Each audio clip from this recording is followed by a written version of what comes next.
So, hello everybody, and welcome to this latest episode of the Dressage podcast.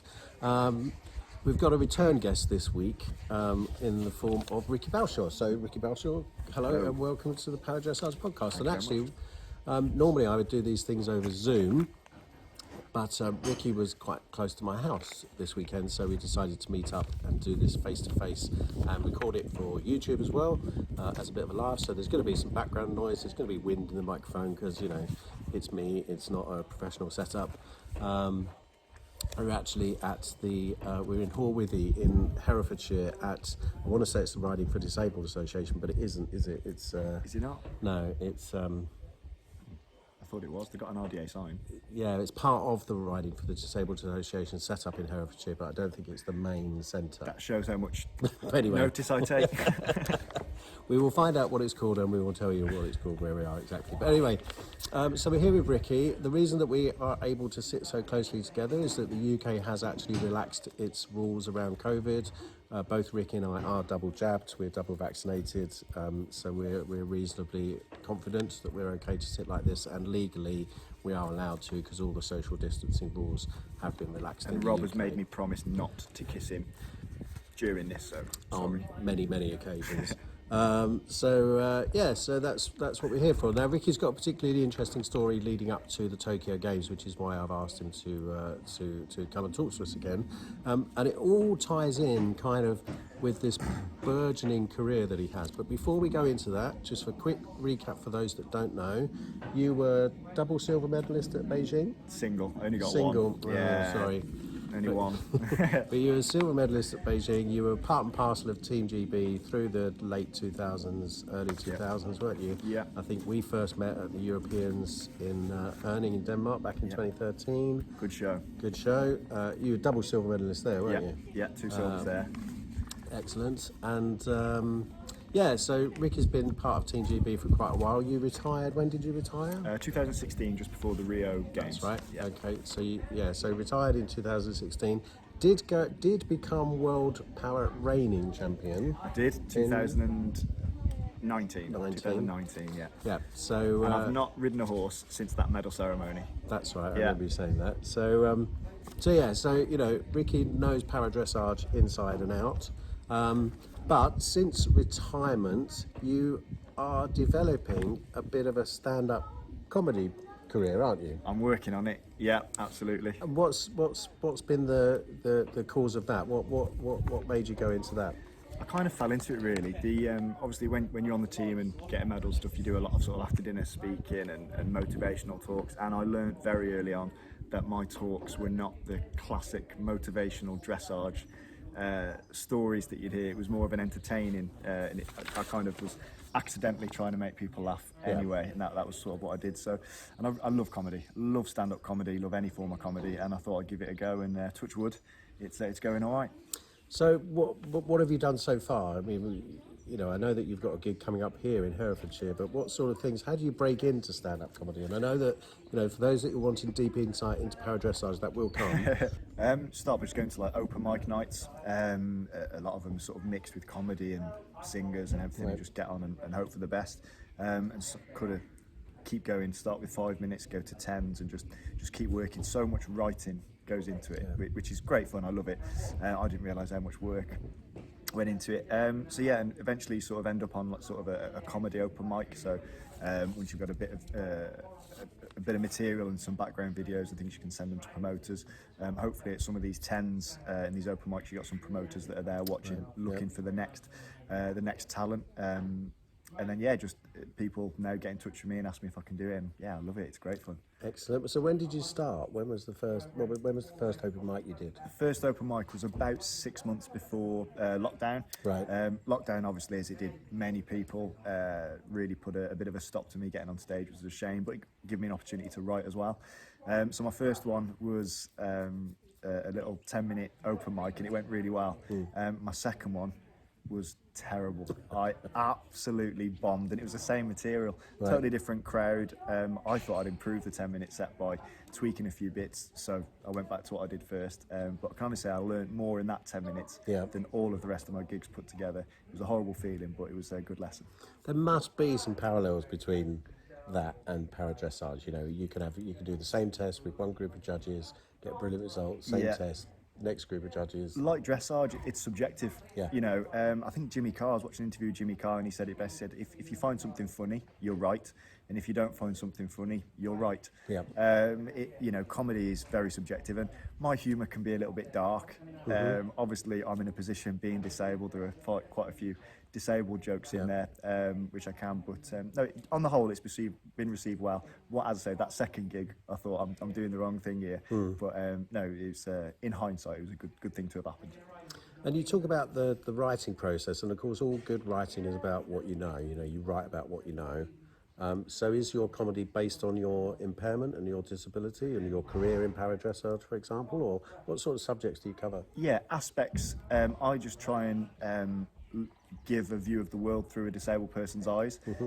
So challenges that we face, like I've got this small bit, for example, in a nightclub toilet. Everyone knows that a nightclub toilet has got wee all over the floor and is really slippy. There's a guy on sticks. That is an absolute nightmare. And you fall over in someone else's wee, you stand back up smelling a wee. And being disabled, everyone just thinks it's me that did it, and it's not. So yeah, it's bits like that really. I talk about the Paralympics. The bit I call it the dark side of the games. Right. The stuff that you wouldn't always hear in the media, but absolutely goes on. And yeah, I just anything that I think I've got a slightly different view, whether that be through disability or just how I see things, I'll absolutely tackle. Yeah, excellent. And you mentioned the Paralympics, and obviously that leads us into the next reason we want to talk to you today. And this is going to be predominantly of interest. So excuse me if you're listening from outside of the UK, but you might still be able to see this. But so within the UK, we have a TV channel, Channel 4, and they are our main Paralympic broadcaster. And I'll let you explain, but for the Paralympics in Tokyo and the coverage, you've got a role for the paradressage, haven't you? Yes, so I did a few videos earlier in the year for RDA, just some interviews with the riders and things. Claire Balding got hold of the videos because she has a lot to do with the RDA. She sent them to a company called Whisper TV, who were looking after the Paralympic coverage for Channel 4, and they offered me the job after a few meetings to be the pundit for the paradressage. During that meeting, I got on really well with the guy, Andy, his name is. He introduced me to the producers of The Last Leg. And I've got an agent now, and there's been a few conversations. So yeah, it looks like I'm going to be on the couch for one of the episodes, or hopefully more if they'll have me. If you're watching, as many as you want, for The Last Leg, which will be great fun. Yeah. I think they like, obviously, because I've got the sporting background. I'm disabled as well with the comedy. Hopefully it'll work. Hopefully that's what they've liked, and I can hopefully add to the team. So, you know, the recommendation would be if you can get Channel 4 wherever you are, either online or however they do it, it's worth checking out their coverage of the Paralympics, because it is quite amazing what they do and the amount of hours, although coverage of the Paralympics this year is going to be huge.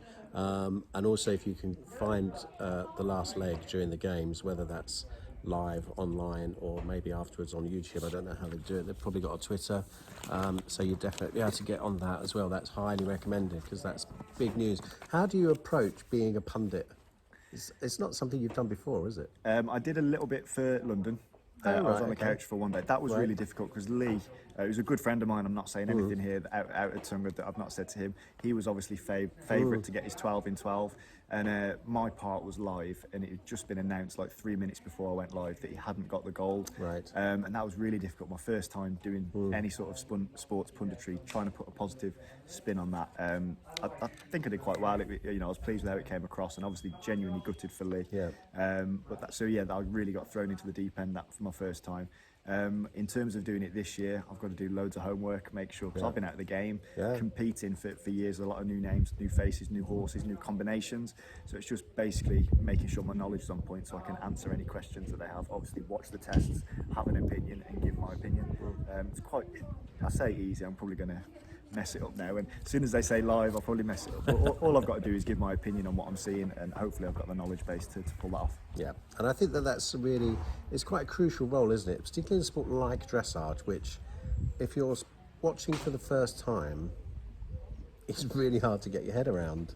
You know, what is the difference between a good test and a not so good test, and what sort of things are you looking out for? Have you had to brush up your technical knowledge again, or is it the case that once you've got that, that's always there? Yeah, things are changing all the time. The sport is very different now to when I was doing it, but the premise, the underlying what you get the marks for is still very similar. I still do a bit of teaching, right. So I've kept my foot in like that. I've also spent a lot of time with Liam, good mates, been sort of a pair of eyes on the ground for him. I've been to the selection trials, so yeah, I suppose accidentally I've been keeping my knowledge on point. But yeah, hopefully the knowledge is there from when I was doing it. I mean, I did it for 16 years. Hopefully I know what's a good test. Yeah. I never got the gold, so maybe I don't. Maybe I don't. Well, you'll know who's done a good silver medal with Yeah, that test, won't you? it's silver all over it. That's so cruel. Sorry, I don't mean to be cruel. It's but, all right. It's harsh, but it's fair. I know that you laugh at yourself as much as you laugh at everybody else, all the rest of us. So that's good. So what bits are you most, when you look at the competition, you look across those 5 grades, the first time that we're using the new team format, so 4 riders go from the countries that are qualified for a team, but only 3 get to ride the team test, and those 3 are decided at the game. So that adds a real frisson to the whole team competition. But when you look at the 5 grades and the team competitions, what ones are you most looking forward to watching and most seeing the results from? I think the team competition is obviously, that's the most important medal. I think that's going to be really interesting, especially with the new dynamic that you've said, there's no drop score now. Going into a team competition where there was the 4 riders and the 3 are counted, it give you that bit of safety to be able to push something, because if you pushed it now a little bit too far, if you're the drop score, you've still got 3 riders that are able to do it. So I think it's going to take a lot of bravery for the riders to push it to the limits to get the big marks, because it'd be very easy to sit back thinking, can't be the throwaway, there is no throwaway. And I think it's going to be interesting to see how it affects the riders mentally, and I think that's what I'm looking forward to. Obviously the sport goes without saying, but going into the technicalities, the mindset of the riders, are they going to have, I nearly swore then, are they going to have the nuts to push? I think that's going to be good. There's a lot of the American team, I think they're absolutely one to watch. Roxanne is killing it with world record scores, and if she can hold it together and post that big score, it puts everybody from all of the nations, regardless of grade, on the back foot. And I think if they can do that mentally, it'll give them a big edge. And if she can't, it'll give everyone else a big edge. So I think there's a lot of pressure on her. And I think that'll be really interesting to watch. Obviously, the Brits, goes without saying. I've got 4 of my good friends that I grew up with going out there. New combination. Sophie Wells, cracking horse. If she pulls out the bag, she's absolutely on course for a gold. Really competitive grade, though. It could go one of 3, as in they're the favourites. It could go one of 5 ways, really. Absolutely. The whole thing again with, if there's a mistake in the test, it only takes one mistake and you've gone from gold to 7th or worse. I think it'd be interesting to see how Lee fares. Tash as well on the new mare. I think really good, and Sophie Christensen. I think the grade 1s are going to be a really interesting grade to watch. And Michael Murphy for Ireland, I think if he can hold it together, I think he's got a real chance of medaling, and I really hope he does, because he's a great kid. It's a really out of the competitions I've worked on, which started in Herning at that Europeans in 2013. We almost say this every single time, but I think for Tokyo it's truer than it's ever been. That this is so open to who can win, and it's also really hard to predict because we haven't got last year's competitions or even the massive competitions this year to judge everything on. So we're almost going in with almost like a blank piece of paper. So there's a few performances that we've seen, like Roxanne Trunnell from the US. She's storming it in the US with fully, not taking anything away.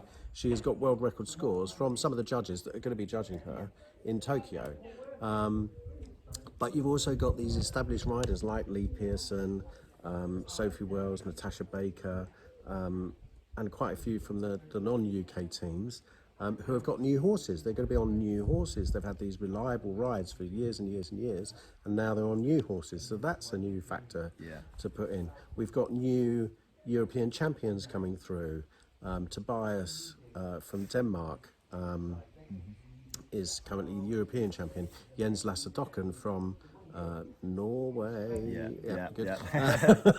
Yeah. You know, who is currently the European champion. That's the biggest medal he's ever won. And Jens is fascinating, of course, because Jens is the only person to have competed in every single para-dressage competition Amazing. since the sport was introduced back in Atlanta in 1996. So Jens has been at every single one. He's the And a only great one. guy. And He's a brilliant guy. such a nice guy. Such Yeah. a good guy. So I'm going to put you on the spot now, though. Oh, But I I'm also knew going this to was put coming. myself on the spot as well. We're going to do Fantasy Para-Dressage League, and I want top 3 per grade with a couple of maybe 1 or 2 grades where you can also say, but actually, this could happen. Okay? Oh, it goes in every grade, that surely. No, we're only allowed. I'm it's going an to equine new sport. rule: 2 grade. So you got to do top 3, and in 2 grades you're allowed the top 5. Let's say. So, Okay. and we're both going to do it, and then after the games, I'm going to review and we'll catch up for 5 minutes. Is there a pint in it, whoever gets it closer? Of course there is. Well, gin and tonic for me. Okay, yeah. I can do a G&T with you. I'm far more G&T, refined, yeah. and it's part of my slimming world routine. Anyway, so yeah, grade 1. We'll start with grade 1. Grade 1. Yep. I mean, Roxanne. Yep. Roxanne, if I was, of all the competitors going, if I was going to bet my mortgage, if someone had a gun to my head and say, bet your mortgage, you'd have to bet on her getting the gold. Yep. I think, obviously, there's ifs and buts that we spoke about, you know, they've not travelled outside the US, blah, blah, blah, but I think she's absolutely on for the gold. Second, I'm going to be led with my heart here. Yeah, go on then. Mike. Really? Yeah, I think. Wow, Michael. Yeah. I'm talking to Michael after this. Oh, don't let me down, Mike. Don't let me down. There's a beer in it for me, a G&T in it for me. Don't let me down, kid. Yeah, and I appreciate I'm being led with my heart there. And now I'm going to stand by it. I'm going for Wow. Mike Silver. Come at me, Wow. Mike. Yeah. Okay. Bronze. I've got to stick with my girls though. Right. Let's do it. Sophie Christensen. Sophie Christensen. So Roxanne Channel first. I've just realised Michael who I've Murphy. left out, but no, it's all right. Michael Murphy second. Sophie Christensen third. Do you want to use your... Yeah, I do. Laurentia. Yeah. Yeah, I totally got led that I've missed out. That's the 4. Yep, That's okay. the 4, and that's the 4. I totally forgot about her because she's killing it and she's brilliant. Yeah. Yeah. Yeah. Okay, so my top, I'm going to use my wild card here as well, Okay, because yeah, this yeah. grade is just really going to be one to watch. I mean, I'm going to say that for everyone, but grade 1 is just full of character and talent and stuff. But I have to agree with you, definitely Roxanne for the gold. I'm going to... Look at him, he's written this down. I know. This hasn't come off the cuff like me. No, but I need to because I'm older. So I'm going to go Sarah Morganti. Okay. That's a little bit hard as well. Yeah. Because she went to Rio in 2016 as the reigning world champion, and then Royal Delight, her horse, didn't pass the vet inspection, and it was just so devastating. And then she came back in 2018 and took both golds at WEG, and all that kind of thing. So I have to go with Sarah. That is more heart than head, though. Yeah. And again, fairy tale, I go Michael Murphy for bronze. Yeah, okay, cool. But I do need to add into the mix Jens, Laurentia, and possibly Reihard Snickers from Latvia. Okay.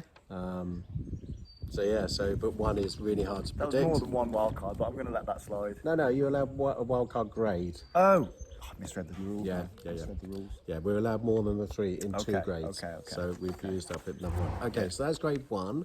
But we both agreed on Roxanne, and I would also bet my house on that. Yeah. No pressure, Roxanne. Rob and I are going to be homeless. Right, grade 2. Grade 2. Which again is, just to point out a couple of things in grade 2, is open wide again, because we've got no Stinner. and we've got no Nicole Dindork. I mean, Lee and Peppo have got to be up there. In which order? You're going to put... I've got to say Anna. I'm going to say Lee. Really? Yeah. Double? Yeah. Wow. Yeah. Okay. I'm gonna say Lee because I've seen him ride some of the tests recently and he's absolutely killing it. I was Right. working with him the other day. He's been holding off a few gears, and I think if he can hold it all together, I know it went a little bit wrong for him at Hartbury in the freestyle. But yeah, I'm gonna. It could be nip tuck there with him and Peppo. Yeah. Now, who else am I going to put in this? Well, don't forget, you've got to do top three.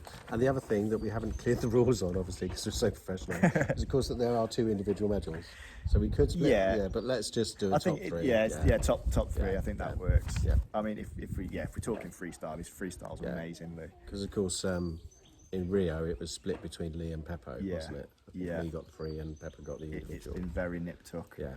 And then I don't know about third. I don't know because I'd absolutely go for Stinner or Nicole in that point.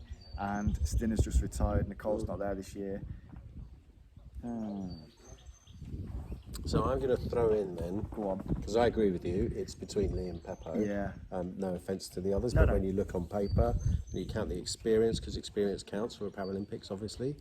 I'm going to put in Team USA's Beatrice de Lavalette. I think so. Yeah. As possible bronze, at least. At least? Grades, yeah. At least? Yeah. Okay. Simply, and that is based on ranking, all that kind of thing. You know, it's based on nothing else than ranking.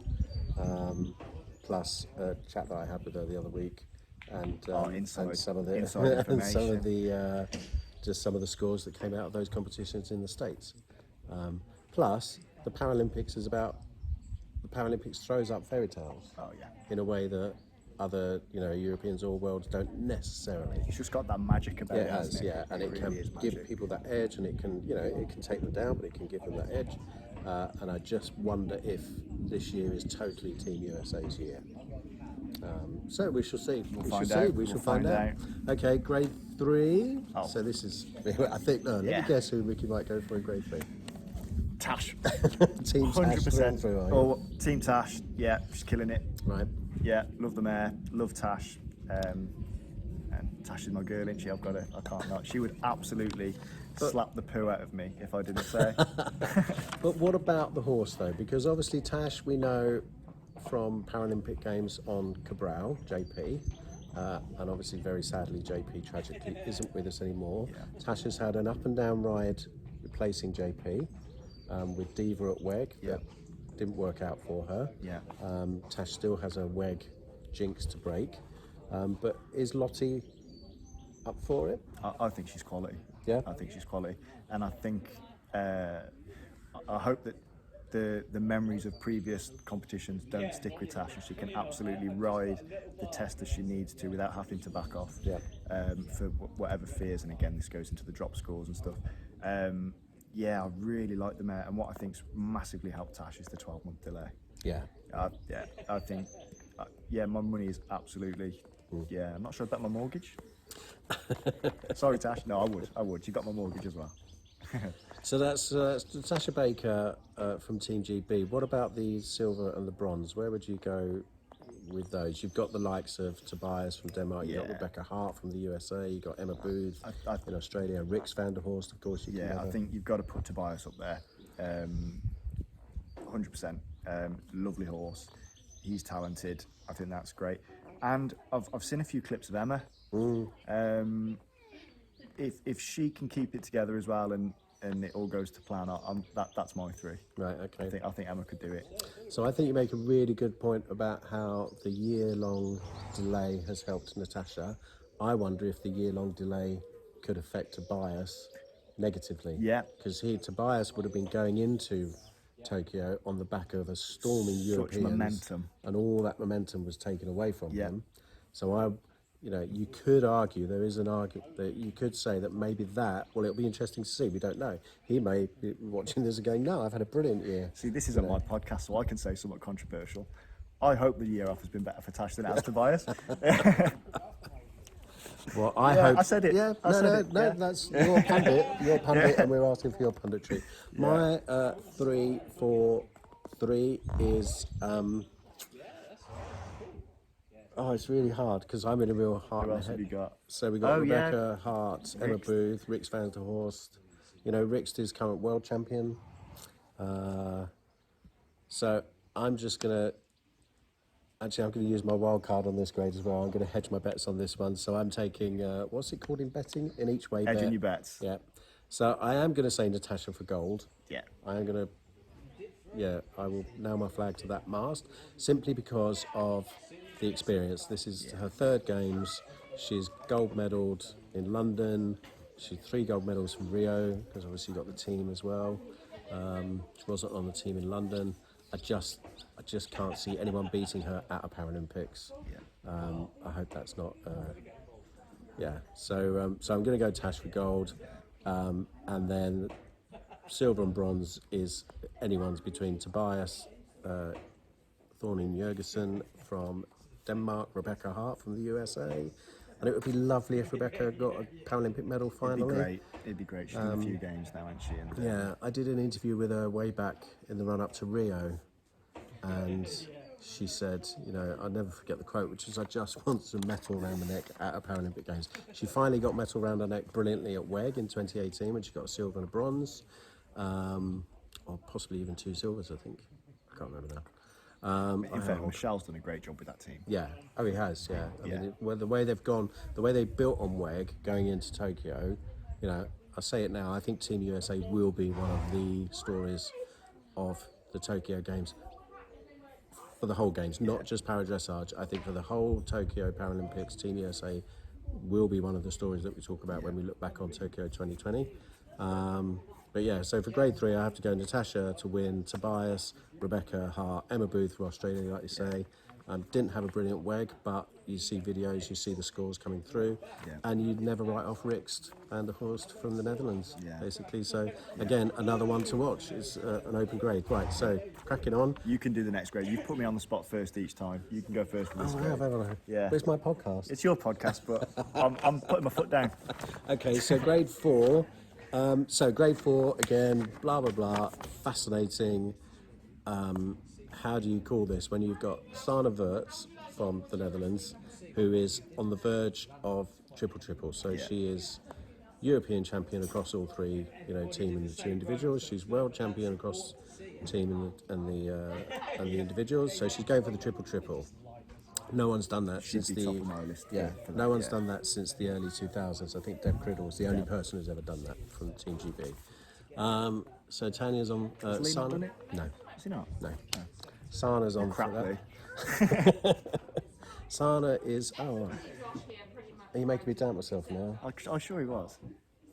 He got it in Beijing, didn't he? Beijing, the WEG before, Worlds before it, and the Europeans. Come on, mate, it's your podcast. I know. I'm going to have to look that up now. I'll put it in Facebook. One of us is wrong. One of us is One wrong. of us is wrong. Yeah, I've always thought it was. Anyway. Throw me off now. Yeah, so Sana's on for a triple. But that's going to be tough because Team USA will come on to the team. Individually, Sana, I would say, except that her strong competition from Brazil's Rodolfo Riscala can't be underestimated. Now, at the moment, Sana's scores are a good couple of percentage points higher than Rodolfo's, but you just don't know what's going to happen. I think Rodolfo's a type of bloke as well that will absolutely brings take his game up. Yeah, absolutely. And I know that you could argue it's not the crowd aren't there, but it's irrelevant. It's the Paralympic Games. Yeah. I think he could absolutely do really well. Yeah. So what I'm gonna do is I'm gonna split the medals. Okay. So I'm gonna go Sana shoe in for the freestyle because she is freestyle queen. Yeah. But I might plump for Rodolfo for the individual. I'm gonna. If we're betting, aren't we? So I'm gonna go the other way. Are you? Yeah. What, Sana individual, Rodolfo? No, as in Rodolfo Silva. Oh, on both. Right, yeah, okay. yeah. Okay. That's no disrespect to him. No. There's a bet. Yeah, absolutely. And we'll see what happens. But I'm going to go Sana gold in the freestyle, Rodolfo gold individual. Okay. And then second and third, we've got the likes of, again, Kate Shoemaker from the US. We've got Louise Etzner Jacobsen. We've got Manon Clays. I'm going to go Kate. Kate Shoemaker? Yeah. Yep. Yeah. I think I'd agree, actually. Yeah. That's where I'd Yeah. That's where I bet. Cool. Excellent. And then finally, grade 5. Can you guess? Can you guess what I'm going to say? Let me think. Grade 5 Can you that's got guess? Sophie Wells from TGB in it. Yeah. Let me think where you would go with this one. Soph, every day. Yep. Yeah, and I'm saying that. Both individual and free? Yeah, Yep. yeah. As long as everything's right with George and it happens, I think that combination on the right day is she's incredible. She's incredible. So grade 5 for so long at this level, at Paralympic level and world level in particular, has been Sophie Wells, Michelle George from Belgium and Frank Hosmar from the Netherlands. Pretty much in that order. It's normally Sophie or Michelle for silver and gold, and then Frank in bronze. I'm going to promote Frank And me. this year. Yeah. To silver. I'm Frank for second. Yeah. Yeah. Yeah. Simply because, again, experience from WEG, from the Europeans. Michelle was at the Europeans, but Michelle's got a very new horse. New combo. Frank's still on Alfie that he knows inside out. And he's cracking. And he's a great horse. Yeah. So I think, and also because I just like the nice story as well. Sorry, Michelle, not that it would be nice, but you know what I mean. But yeah, I think Frank for silver. Yeah, if you listen to that, Michelle, Rob doesn't like you apparently. Yeah. Oh, Yeah. I'll read between the my lines. editing skills aren't good enough to cut that out. You're regretting having me on this podcast am, now, aren't you? yeah, He said that before we started, Michelle. And it's not published yet. But I go, in all seriousness, you don't write off Michelle, but I do go Sophie Wells for gold, Frank for silver, Michelle for bronze. Yeah, I agree. However, Regine Mispelkamp from Germany did take a medal at WEG and can't be written off at all. So again, hedging my bets. But, there's more than 2 grades you've done that it on, I was think. But I'll my let podcast. it slide. I'll let it slide. Your podcast, your rules. You're going to have that on a t-shirt. It's my rules. It's my podcast. Excellent. Well, listen. Well, we haven't finished. What about the team? Team gold, silver, bronze. Okay. It's your podcast. Yeah. Actually, the most important medal. The most important medal. Do you want me to go first? I think we do it together after Okay. 3. Gold first. Oh, Gold first, yeah. 1, 2, 3. America. USA. Yeah. Excellent. Silver and bronze, I'm less sure of. Who would I put? I'm going to put the Netherlands silver, and I'm going to put a vaguely surprising TGB in bronze. In bronze. Yeah. I'm going to do the last 2 the other way around. Really? Yeah. Okay. There's a lot of ifs and buts. I guess who the 3 are going to be in the team, providing all pass the trot up. And if it's all on first horses, I'm going for Great Britain in second. Maybe I'm being led with my heart, but I can't help it. They're my friends. That's In absolutely fact, fine. Team GB for gold. I said it. Said it. I mean, that would be I amazing. wouldn't bet my mortgage on it. Team GB for but gold would be amazing. It would be incredible. And I say that, it's not outside the realms. If Roxanne, they're very reliant on her big score to be such favourites. Yeah. And if that doesn't happen, I'm not saying it won't, like I said, there's no drop score. Yeah. Every one of those 3 riders in each team has got to perform. And the British team have got such a depth of experience in all situations, things going right, things going wrong, things going somewhere in the middle. I think experience could help them a lot in these games. And there's a lot of pressure on the American team. That's really fascinating. That's such a brilliant insight, isn't it? Because we are putting a lot of pressure on Roxanne to essentially give the Team USA the real boost that they need. This is going to sound disrespectful to the other riders. I don't mean it as it comes out. But if you take Roxanne's score out there, the average is dropped quite a lot. And if her score isn't in the 80s, if the British riders can get into the high 70s, all 3 of them, which is absolutely possible, the average score should be higher. So, but you got to throw the Netherlands in, and the scores that Sana could get potentially, 100%. and Rix and Frank, and if they're the ones that are picked. Yeah. So wide open. Who knows? I can't wait. It starts 4.5 weeks time. I fly out 4 weeks tomorrow. Actually, that's 4 weeks tomorrow from when we're recording this, but I'm going to publish this about a week before, but you know what I mean. Flies out in a week. I fly out in a week. I fly out tomorrow. So yeah, it's going to be amazing. So listen, good luck with everything. Thanks for that. No worries, thank you. Seriously, any riders that we haven't included, we're not. You are all you're all going to do brilliantly, and it's this is just our punditry, but you're used to that. Yeah. So anyway, listen, thanks ever so much. Thanks for having me. Have a brilliant time on Channel 4. I look forward to. I should be taping it. That shows my age when I say taping it. But, VHS. yeah, beta. Yeah. Nice. So yeah, all the best, and thanks everyone, and yeah, I shall be in touch when we get back from Tokyo. So enjoy the games.